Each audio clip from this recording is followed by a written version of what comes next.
Chapter 21 of The Tale of Major Monkey. This recording is in the public domain. The Tale of Major Monkey by Arthur Scott Bailey. Chapter 21. A Sweet Tooth. After his ride on old dog Spot, Major Monkey went to the henhouse for eggs even oftener than he had gone before. Perhaps he had become fonder of eggs, or perhaps he had become bolder. Anyhow, he noticed that old dog Spot gave him a wide berth. Whenever old Spot saw him, he tucked his tail between his legs and ran, yelping, into the house.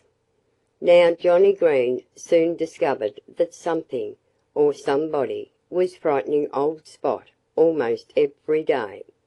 And having nothing else to do one morning, he made up his mind that he would watch and see what happened. So he climbed to the cupola on top of the big barn, and there he stayed for a long time, keeping a sharp eye on old Spot as he wandered about the farm buildings. It was a good while before anything happened, but Johnnie Green did not mind that. He had brought plenty of cookies to munch, and he pretended that he was a sailor in the crow's nest of a ship on the lookout for a sail. After a while he almost forgot what he was really doing. He was leaning far out of the cupola, shading his eyes with one hand and stuffing a cookie into his mouth with the other, and gazing off across the meadow, when all at once he heard old Spot yelping. That sound brought Johnnie to his senses, and glancing down, he saw Spot tearing across the barnyard, making for the woodshed door in great bounds. And behind him, perched on the roof of the hen house, Johnnie saw a familiar figure. "It's the monkey again!"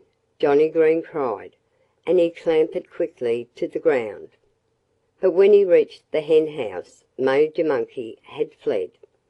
Johnnie could see his red coat flickering among the leaves in the orchard, but he knew it was useless to follow.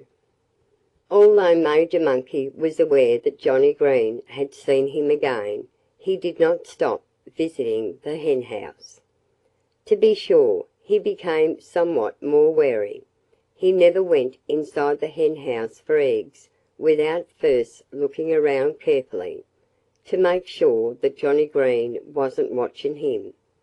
And for a time the Major kept an eye out for traps. He saw nothing of the sort anywhere. But one day when he leaped to the window sill of the henhouse he was delighted to find a lump of maple sugar, which someone had carelessly left there. At least that was what the Major supposed, and with something a good deal like a chuckle he ate the dainty greedily. It was the first bit of sugar he had tasted since he came to Pleasant Valley, and Major Monkey was very fond of sweets. Johnnie Green, or his father, or the hired man, seemed all at once to grow terribly careless with maple sugar. The Major hardly ever visited the henhouse without finding a lump somewhere, and if his liking for eggs hadn't brought him thither daily, his taste for sugar would have been enough to make him continue his visits. At last there came a day when Major Monkey discovered a thick pitcher to the henhouse floor. A chain was looped through its handle and nailed to the wall. The Major grinned when he saw the chain. "They don't want this pitcher to run away," he said to himself.